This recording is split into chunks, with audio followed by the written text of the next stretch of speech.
What would you do if your own mother looked at your boyfriend and said, "Marry her sister instead, she's better"? That was the day my world shattered, and the day my revenge quietly began.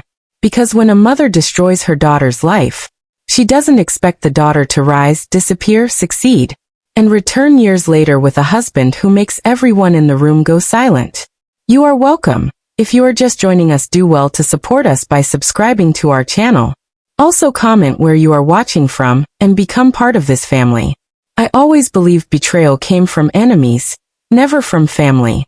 But the day my mother convinced my boyfriend, Daniel, to marry my sister Clara, I learned betrayal has a face you know, a voice you trust, and a smile that lies. It started on an ordinary Sunday afternoon. We were all seated at the dining table, the table where my mother had taught us about family unity, a concept she apparently believed in only when it benefited her favorites. Daniel sat beside me, holding my hand under the table. We'd been together for 3 years. We'd chosen baby names. I thought we were next in line for marriage. But then my mother cleared her throat, looked directly at Daniel, and said the sentence that burned itself into my bones. "Daniel, you should marry Clara. She's stronger, more mature, and from what I see a better match for you." I froze. Clara looked stunned. Or pretended to. Daniel's hand slipped out of mine like I was suddenly made of fire. "Mom, what are you doing?" I whispered. She didn't blink. Didn't look ashamed. Didn't even acknowledge me. She continued like she was discussing the weather. "Clara will make a stable wife. You two have chemistry. Everyone sees it." Everyone? I felt my throat tighten. They had been talking about this. Behind my back. In my own home. Daniel stammered. "I don't know what to say." My mother answered for him. "You don't need to say anything. Just think about your future." My father remained silent, his specialty. Clara gave Daniel a shy smile. And I stood up from the table and walked out. Not dramatically. Not loudly. I just walked away, because breathing hurt too much. That night, Daniel showed up at my door. "I didn't know she would say that," he insisted. But when I asked him a simple question, "Did you tell her you had doubts about us?" he looked away. Silence is its own confession.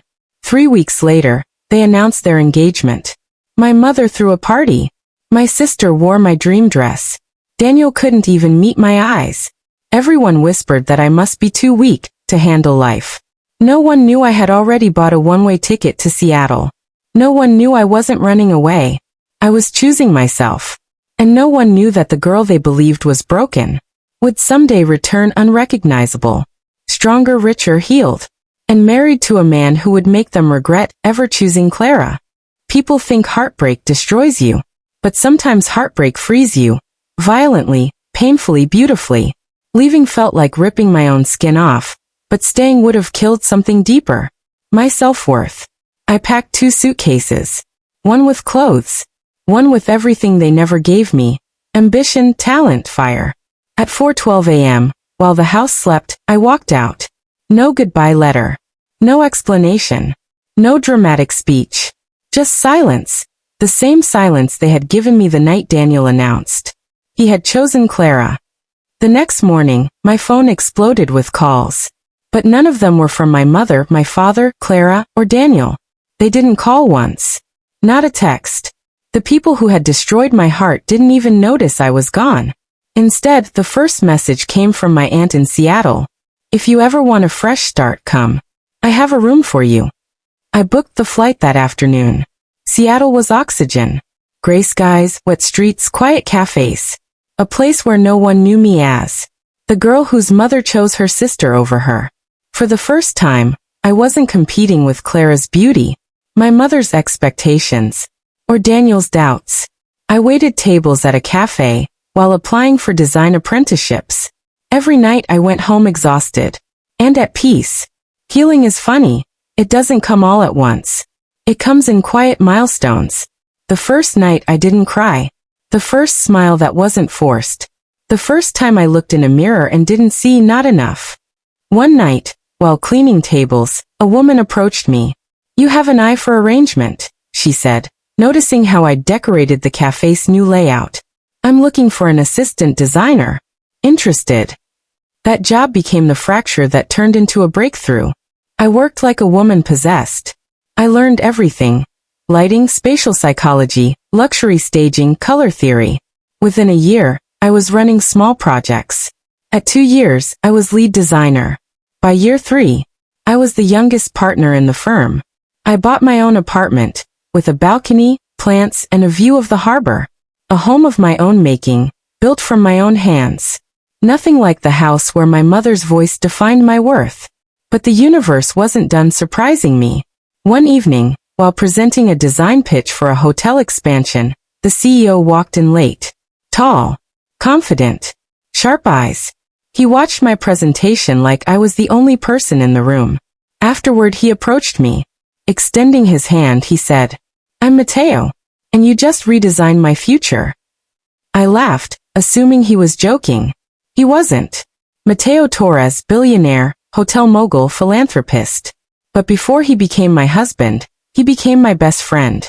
6 months of late-night conversations, architectural debates, coffee walks, and stolen glances. A year of partnership, in work and in life. He loved me with a steadiness I didn't know existed. Not once did he compare me to another woman. Not once did I feel invisible. With him, I learned something my mother never taught me. Love doesn't make you smaller. It makes you fuller. When he proposed, he said, "I don't want to complete you. You were already whole. I just want to stand beside you." I said yes. But when you heal, when you rise, when you find a life better than the one that broke you, the past always finds a way back. It came in the form of a gold-trimmed wedding invitation. From Clara. For her renewal of vows with Daniel. And inside was a note from my mother. "Come home. We want to see how you've turned out." Oh, they would see. And they would regret every decision they ever made. When I first opened Clara's gold-trimmed invitation, I actually laughed. It was elegant, embossed, dripping with pretentious luxury, the exact aesthetic my mother always worshipped. Inside, written in Clara's perfect handwriting, were the words, "Vow renewal, Daniel and Clara. Dress code formal. Family only." Family. The word felt sharp and ironic. I almost threw it away. Almost. But then a smaller card slipped out. A note from my mother. "Come home. We want to see how you've turned out." Not "we miss you." Not "we're sorry." Not "we love you." Just curiosity. As if I were an old classmate they hadn't seen in years. As if I weren't the daughter she pushed aside without hesitation. I set the letter down and breathed. Deep. Even. Peaceful. Then I smiled slowly. They wanted to see how I turned out? They were going to see everything. Mhilo walked in as I folded the invitation. "Bad news or good news?" he asked. "Depends who you ask," I replied. "My mother wants me back home, for Clara's vow renewal." Mhilo raised an eyebrow. "The sister who stole your boyfriend?"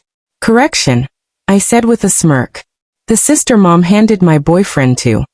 He slid his hands gently onto my shoulders, searching my face. "Do you want to go?" I looked at the invitation again. "No," I said honestly. "But I need to." Mhilo nodded, understanding instantly. He always did. "Then we go," he replied. The return. 3 weeks later, we stepped off the private flight Mhilo arranged, not because we wanted to show off, but because it was simply his life. And now mine too. My childhood town looked exactly the same. Small. Predictable. Full of ghosts I no longer feared. My mother's neighborhood was buzzing with pre-ceremony activity. The moment we pulled up in a sleek black car, people turned to stare. I stepped out wearing a deep emerald dress that hugged confidence, not insecurity. Mhilo followed, offering his hand. Whispers rippled through the crowd. "Is that her? She looks different. Who's the man with her?" Inside the house, the reactions were worse. Or better, depending on how petty I felt. Clara saw me first. Her smile froze midair, like someone hit pause on her face. "Why you came?" she stuttered. I nodded, calm. "You invited me." Daniel stepped out from behind her. And when he saw me, he blinked twice, like his brain needed to reboot. "Wow," he breathed. You look." Mhilo casually stepped beside me. "She looks exactly right," he said, shaking Daniel's hand with a polite coldness that could freeze steel. Daniel's eyes dropped. Just like old times. Then my mother entered the room. The look she gave me was the same calculating scan she used on clearance items at department stores. Assessing value, inspecting flaws, deciding if something was worth her time. Well, she finally said, arms crossed. You've changed. I smiled. I've grown. She didn't like that answer. I could see it in the way her jaw twitched. Her gaze shifted to Mateo. And just like I expected, her demeanor changed instantly. And who are you? She asked, already softening her voice in a way that made me want to laugh. Mateo extended his hand politely. Mateo Torres. Emily's husband. My mother almost choked. Husband. Clara's mouth fell open. Daniel paled. I didn't need revenge. This moment delivered itself. The silent power shift. As we walked into the garden, heads turned, whispers followed, and I felt something indescribable. Not triumph. Not vengeance. But closure. They didn't recognize me. Not because my face had changed, but because my spirit had. The girl they expected to return broken had walked in radiant, successful, loved. My mother leaned in close as the music began. You should have invited us to the wedding, she whispered stiffly. I looked her dead in the eye and replied. You weren't family then. And from the way her face crumbled, I knew she finally understood. I wasn't the daughter she abandoned. I had become the woman she could never control. The morning after the party, Seattle felt different. Lighter, sharper, as though the air itself recognized that a chapter had officially closed. I woke up beside Gabriel, wrapped in warmth and quiet, but my mind buzzed with everything left unsaid. I thought the party would be the end of it. But betrayal doesn't die politely, it lingers. Especially with people who refuse to let go of control. At 10 a.m., when I opened my emails, my breath hitched. A message from my mother. Subject line. We need to talk as a family. For a moment, my fingers froze on the trackpad. I hadn't seen those words in years. Not since the night she told my boyfriend to marry my sister because she was stronger, prettier, and the one worthy of building a family. Gabriel walked into the office with 2 mugs of coffee. You look like you've seen a ghost, he said softly. I have, I replied, turning the laptop toward him. He skimmed the email. His jaw tensed, not with jealousy or insecurity, but with protectiveness. You don't have to respond. I know, I whispered, but I think I finally can. The email wasn't just a request. It was drenched in guilt, wrapped in excuses, and lined with the kind of manipulation I once mistook for love. We made mistakes. We didn't know how much we hurt you. We want a chance to heal as a family. Then the kicker. Your sister hasn't been the same since seeing you last night. Of course.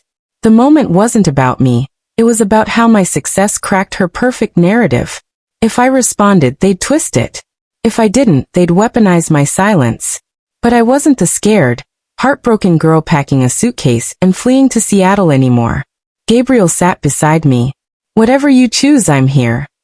I leaned into him, grounding myself in the one truth I knew. He loved me without conditions. A love I had never seen in my family. I closed the email without replying. 3 days passed. No contact. Peace. Then, another twist. My receptionist buzzed my office line. There's someone here asking for you. She says she's your sister. My stomach dropped. Maria. Here. In my city. In my office. I wasn't ready, but I didn't hide anymore. I walked out to the lobby, heels clicking against polished concrete. When she saw me, her eyes instantly filled with tears. Lucia, she whispered. She looked smaller somehow, fragile in a way I had never seen. Without our mother beside her, she seemed stripped of her armor. She held a folder close to her chest like it was life support. Why are you here? I asked carefully. She took a shaky breath. I didn't come for forgiveness. I know I don't deserve that. Her voice cracked. I came because I need to tell you the truth. I frowned. The truth about what? Her lips trembled. About Mom, about Daniel, about what really happened. My pulse quickened. What do you mean? Maria opened the folder with trembling hands. There are things you don't know. Things I should have told you years ago. My entire body went cold. She stepped closer, lowering her voice. Lucia, you weren't betrayed by just one person. You were betrayed by all of us. And then she handed me the folder. I stared at it, at a future I didn't ask for, but one I was finally strong enough to face. I didn't open the folder right away. For a full 10 seconds, I just stared at it, frozen, not because I feared the contents, but because the woman handing it to me wasn't the sister I remembered. Maria had always been crafted, polished hair, polished smile, polished lies. But now she stood there stripped down to truth and exhaustion. Let's go inside, I finally said, motioning toward my office. She followed quietly, almost timidly, as if stepping into my world felt like trespassing. And maybe in a way it was. I closed the door behind us. Sit, I said gently. She clutched her bag and nodded, taking the chair across from my desk like a student waiting for a principal's verdict. I sat down slowly, placing the folder between us.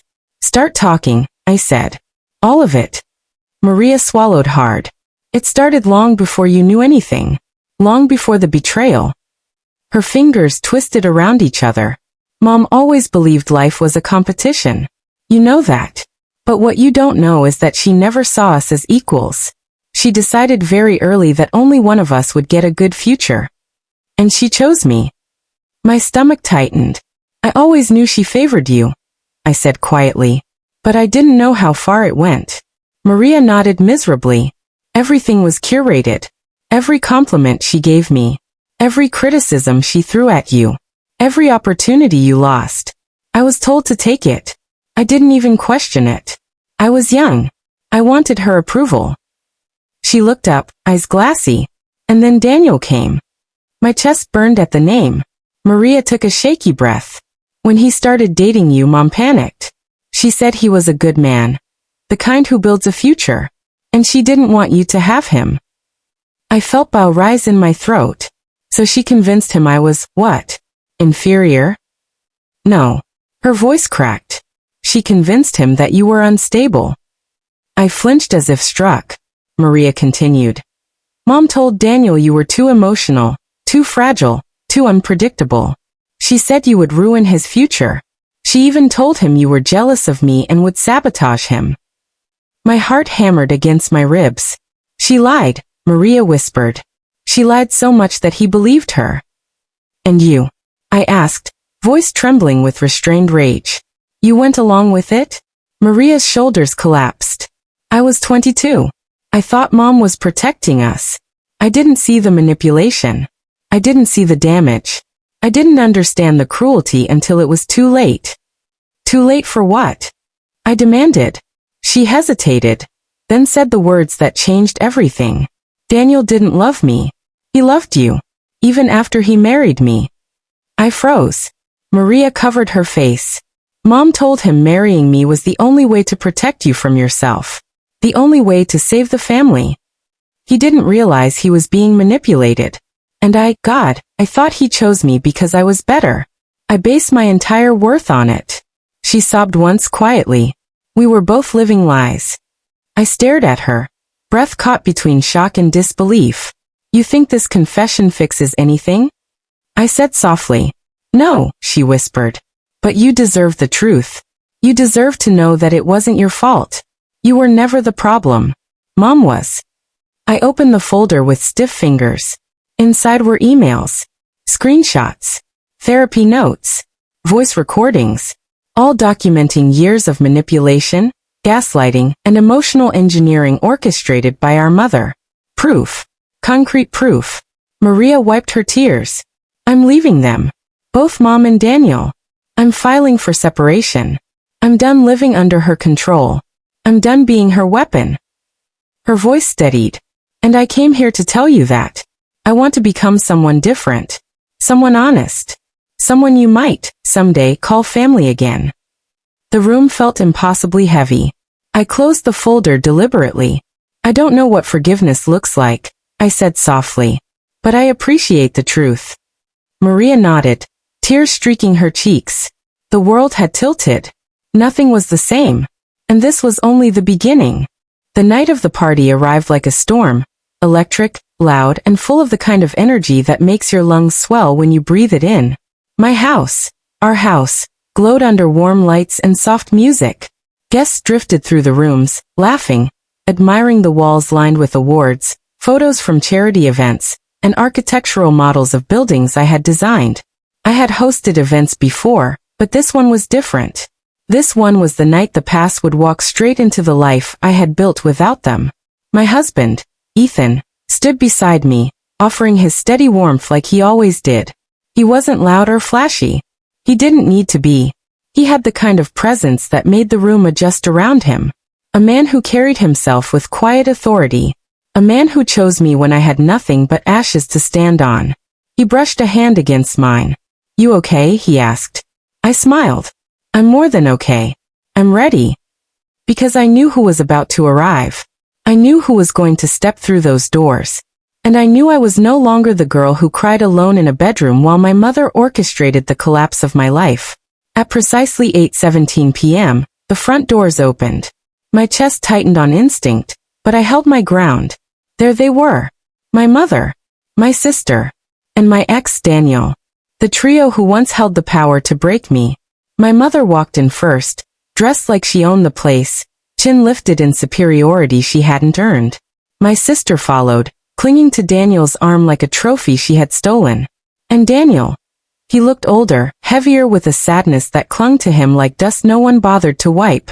They weren't invited. But of course, toxic people never knock. They invade. Their eyes scanned the room, dazzled by the elegance, by the expensive architecture, the lighting, the art, the crowd filled with influential people. I recognized the calculation in my mother's eyes instantly. The exact same look she used when convincing Daniel that my sister would make the stronger, more powerful wife. She had underestimated me then. She was underestimating me now. I lifted a champagne glass and walked gracefully toward them, the room parting around me. The moment they saw me, the real me, they froze. My mother's mouth fell open. My sister's eyes darted, panicked. Daniel swallowed hard, like he was seeing a ghost. "Good evening," I said softly. My mother blinked. "You live here?" "My home," I replied. "I designed it myself." Daniel's gaze drifted over my dress, my confident posture, the guests who greeted me with respect. He looked like he was trying to understand how the woman he once dismissed had become someone untouchable. My sister squeezed his arm tighter, as if worried he might slip. Too late. Their shock deepened when Ethan walked over, sliding an arm around my waist. My mother stiffened. My sister paled. Daniel's jaw clenched so tightly it trembled. "Love," Ethan murmured. "Your speech is in 10 minutes. Speech. That word alone sliced the last remaining thread of control they imagined they had. Because to make a speech meant I wasn't just doing well. I was thriving. Celebrated. Respected. And that terrified them. My mother cleared her throat. "We wanted to talk. As a family." "No," I said calmly. "You wanted to talk because you realized the daughter you abandoned now has something you want." Her face twisted, exposure cracking through her pride. "And what is that?" she snapped. I looked her dead in the eye. "Power." She flinched. Daniel's breath caught. My sister's lips trembled. And for the first time in my life, they were the ones afraid of losing me. The room buzzed with anticipation, guests chatting quietly while I positioned myself at the center of the room. I could feel every gaze, curious, admiring, and most importantly, the subtle tension creeping from the corner where my mother, sister, and Daniel stood. Their presence wasn't a surprise, but their reaction was priceless. The shock I saw in their eyes fueled a calm I had cultivated over years of hardship. I raised the glass of champagne in my hand, letting the silver rim catch the soft light. The room quieted almost instinctively. I could feel it. The pivot of power had shifted entirely. No longer was I the girl who cried alone in her bedroom, who took abuse silently, or who watched her mother manipulate every aspect of her life. Tonight, I commanded attention. "My friends," I began, my voice steady. "Thank you for joining me this evening. I'm honored to share a milestone in my journey, one that taught me the real meaning of resilience." Polite applause echoed, but I ignored it. My focus was on them. They had to see this. Every word, every movement. "Some of you may wonder," I continued, scanning the crowd before landing my gaze on my mother. Why someone who had nothing handed to her now stands here, recognized, celebrated, and thriving. A small smirk tugged at my lips. The truth is, it wasn't about luck. It was about surviving betrayal, learning from it, and turning it into strategy. I could see my mother's face tighten, the familiar superiority cracking. My sister's eyes darted to Daniel, as if silently pleading for explanation or backup. But there was none. I had built everything on my own. Everything. I was once told, I said, lowering my voice so that only they could hear, that I wasn't good enough, that I would never succeed, that I should step aside while others, less deserving, less capable, claimed what was rightfully mine. And for a long time, I believed them. The room's hum dimmed, guests leaning in subtly, sensing the gravity of my words. But here's the difference, I added, voice firm and cutting through the air like glass. I didn't just survive. I thrived. I didn't just recover. I built an empire. And tonight, everyone sees what was always possible, what I was always capable of. Ethan stepped closer, his hand resting lightly on my back. The sight of him beside me was a visual statement they could not ignore. Strength, partnership, and loyalty, things my mother and sister never offered. Now, I said, lifting a glass to the crowd again, I celebrate not the downfall of others, but the rise of resilience. Not revenge for its own sake, but justice shaped by the life I refused to let them control. Their faces, my mother's tight, my sister's pale, Daniel's rigid, were priceless. It wasn't the wealth, the home, or even the recognition that hurt them. It was the revelation. I was unstoppable, unshakable, untouchable. And then I delivered the final, quiet line they would never forget. You underestimated me. You always did. But now you see exactly who I am. A hush settled over the room, punctuated by polite clinks of glasses and the soft murmurs of admiration.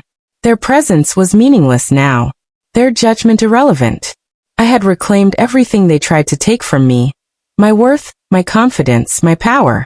For the first time in my life, I felt something I had only imagined in dreams, absolute freedom. No fear, no apology, no compromise. Because the woman they thought they could manipulate, dismiss, and break, was gone. In her place stood someone entirely new, someone formidable, someone victorious, someone they would never, ever underestimate again. The music softened as the evening wore on, but the tension near the corner of the room never eased. My mother and sister hadn't moved. Their expressions were a mix of disbelief, fear, and silent calculation. They didn't realize it yet, but everything had changed, not just for me, but for them. I walked toward them, heels clicking softly on the polished hardwood floor. Every step was deliberate, a signal that I owned the space they had tried to control for years. They couldn't look away. My presence was a quiet accusation, one that demanded acknowledgement. My mother, I began, stopping just a few feet away. You taught me what manipulation looks like. You showed me how to belittle someone quietly, under the guise of love. You convinced my boyfriend to marry my sister, believing you were choosing better for him. But let me ask you something now. Who really lost? Her lips parted, no words forming. She wasn't prepared for confrontation. She had only expected fear. I turned slowly, letting my gaze fall on my sister. And you, I said softly, almost pityingly. You thought living in the shadow of deception and privilege would make you untouchable. You didn't realize that every choice you made, every betrayal you embraced, was teaching me exactly how to rise above it. My sister's face drained of color. Daniel shifted nervously behind her, unsure where to look. I took a deep breath, allowing the room to hold my words. You see, I didn't need revenge to prove myself. I didn't need to fight dirty or scheme in the shadows. I simply refused to be broken. Every lie you told, every manipulation you plotted, only strengthened me.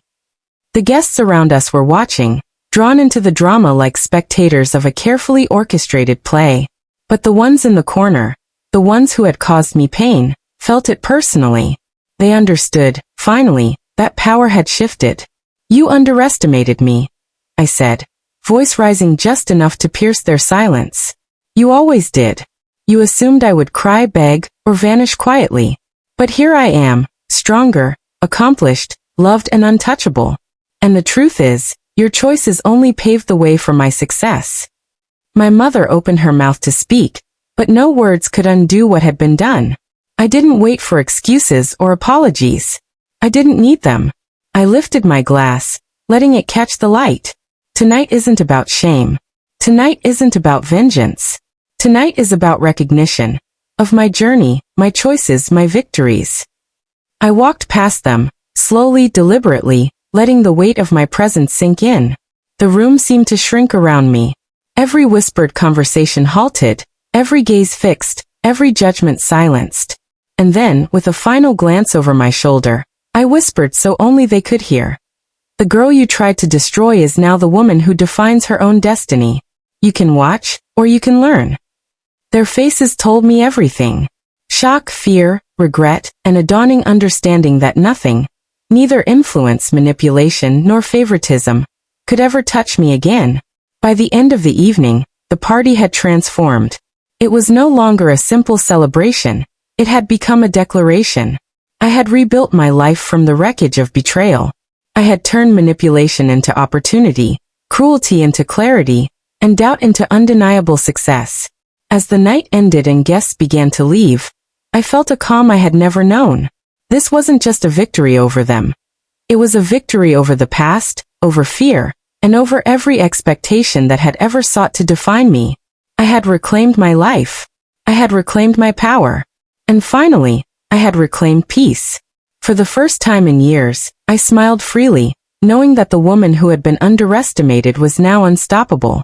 The morning after the party, sunlight poured into my apartment, warm and golden, like it had been waiting just for me. I stood by the window, coffee in hand, letting the quiet settle around me. The city outside buzzed with life, but inside, I felt an unfamiliar calm. For the first time in years, I wasn't reacting to anyone else's story. I was living my own. My mother and sister hadn't contacted me. I knew they would, eventually, but their words no longer held the power to shake me. They had watched me rise from what they thought would be my destruction, and there was nothing left for them to manipulate. Every plan, every lie, every attempt to diminish me had backfired spectacularly. I had turned it all into fuel for my own success. The phone rang. I didn't recognize the number, but something told me to answer. "Good morning," said a smooth voice, almost reverent. "I just wanted to congratulate you. Your reputation has reached all the way to Paris. Investors are eager to work with someone of your caliber. They've heard your story, how you rebuilt everything, and they want you on their team." I smiled, feeling a rush of satisfaction that had nothing to do with revenge. This was validation earned, not demanded, not stolen. I didn't need anyone to bow to me. I had proven my worth with action, with integrity, with resilience. I hung up and set my phone down, letting the silence sink in. That was when it hit me. All the years of pain, humiliation, and betrayal weren't just trials. They were lessons. They had sharpened me, tempered me, and forced me to recognize the strength I had always carried. Later that week, I received a formal letter from the family lawyer, my mother's lawyer, no less. They were attempting once more to claim part of the estate, citing unforeseen circumstances and family obligations. I read the letter, then leaned back, letting out a small laugh. I didn't need to respond with anger.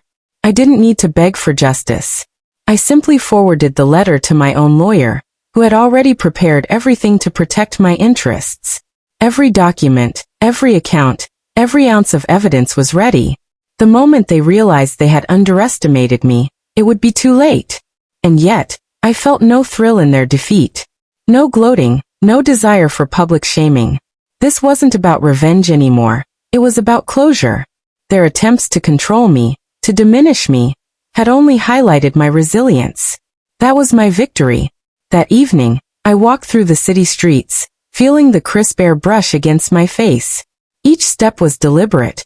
A reminder that I was no longer living in the shadow of someone else's judgment.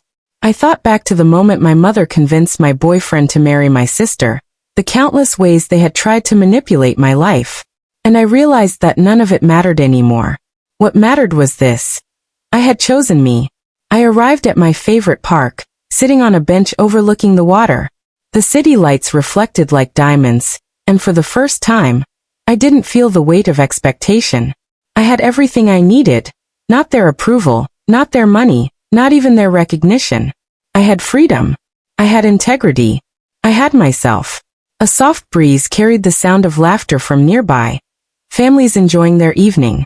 I thought about the path that had brought me here, all the pain and betrayal, and how it had shaped the woman I had become. Every obstacle had been a stepping stone, every insult a catalyst, every heartbreak a lesson in self-worth. For the first time in my life, I felt complete, not because I had proven them wrong, but because I had proven myself right. I didn't need their validation. I didn't need their approval. I had built my life from scratch, stronger, wiser, and unstoppable. I stood, taking a deep breath, and let the night embrace me. The past was behind me. The pain had transformed into power. And the future? That was mine to write, unchained, unafraid, and unapologetically free. As I walked away from the bench, I whispered to myself, almost as a promise, I am enough. I always was. And now, I am unstoppable. The city stretched out before me, full of endless possibilities. And for the first time, I wasn't just surviving, I was thriving. This was the true victory. Not over them. Not over the world. But over every doubt, every fear, and every moment I had ever let anyone else define me. I had reclaimed my life, my power, and my peace. And nothing, and no one, could take it away. Thanks for watch till the end. Please do well to subscribe so you won't miss any of our amazing mind-blowing family revenge episodes.